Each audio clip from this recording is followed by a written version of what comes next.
Assalamu alaikum dear students. I am your science teacher and today we will start our lecture from the topic methods of separation, page number 69. Chemists separate substances from each other to find out what is in them. For example, you have a mixture of something and you want to know that what is in the mixture, so you have to separate it. Fine, you have to separate the various components. If, for example, we have a mixture of salt, sand and iron fillings, and we want to separate the different components, so we have various techniques to separate them. So we know that magnet attract the iron fillings, so by holding a magnet above the mixture we can separate the iron fillings, because iron fillings will be attracted towards the magnet. So we can remove the iron filling by using a magnet. Then we can put the remaining substance into water. The salt will dissolve and the sand will not, because salt is soluble in water, so that will be dissolved in water, whereas sand will not dissolve in water. Now we know that sand is not soluble in water, so we can strain the liquid through a filter, and hence in this way we can separate the sand. Now the solution contains the salt, still the solution contains the salt, so and we want to separate the salt as well, so here we will use the technique of evaporation. We can heat the water till it all evaporates and the salt will remain. Fine, the salt will remain in the container, or it will remain in the dish. Now on page number 70 we have various techniques. The first technique that we are going to study is filtration. Filtration is a method used to separate insoluble solids from liquid. In the process of filtration, a paper is used which is known as filter paper. And the very common example that we use in our daily life is the straining of tea.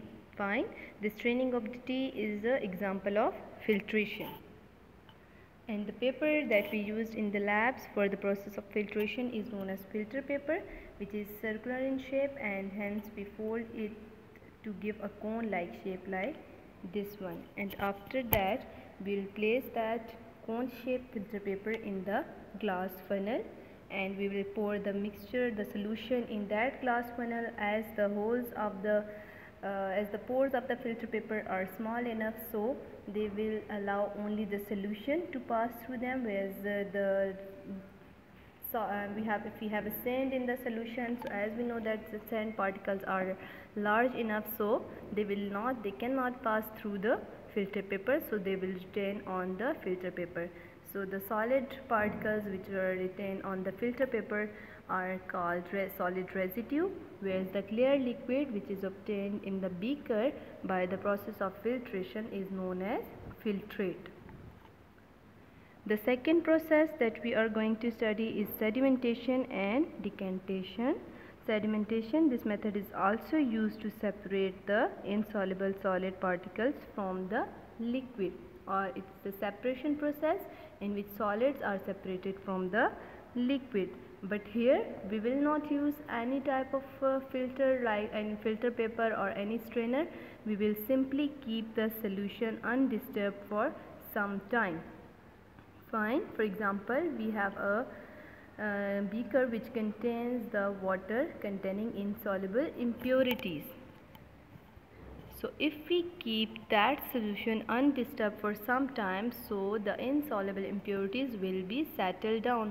Why they settle down? Because they are heavier in weight, so they will settle down, and hence in this way we can separate the clear water into another beaker. This settling of particle is called sedimentation. So by this process we can also separate the insoluble particles which are heavier and will form a layer if the solution is kept undisturbed for some time.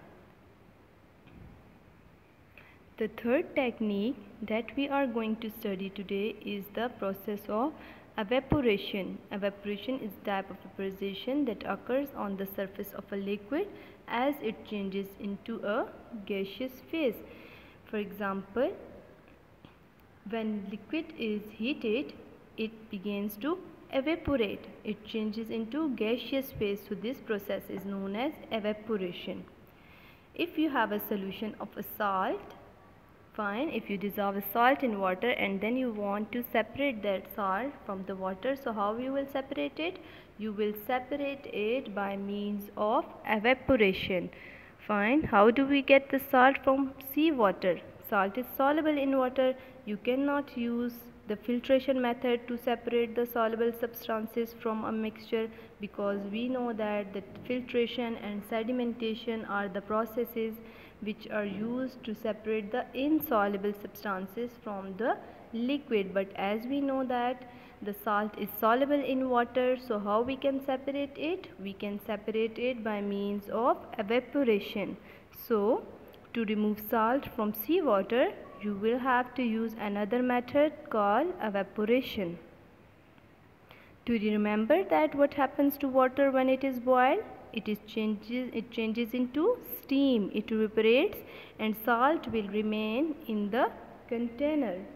In this way the salt is separated. So evaporation is also a separation technique. The following image indicates the evaporation process. For example, you have a salt solution, so you will heat that solution, the water will evaporate, whereas the salt will left behind in the container or in the dish.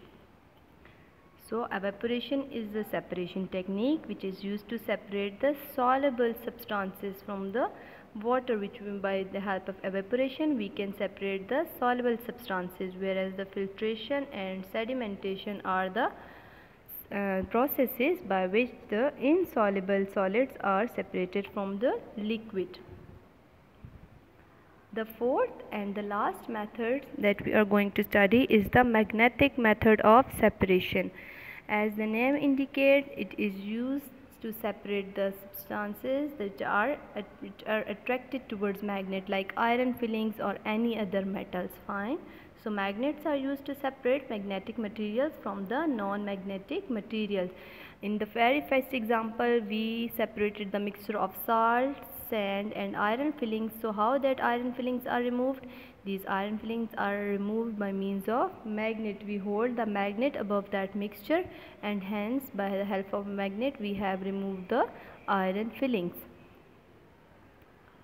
So magnetic method of separation use the magnet to separate the various components. But why, what kind of component it can be separate? It can separate only those components which are attracted towards the magnet. For example, any metal, as we know that metals are attracted towards the magnets.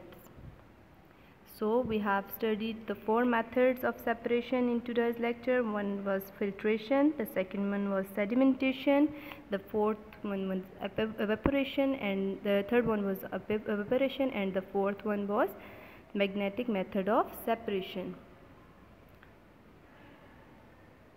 Thank you. Allah Hafiz.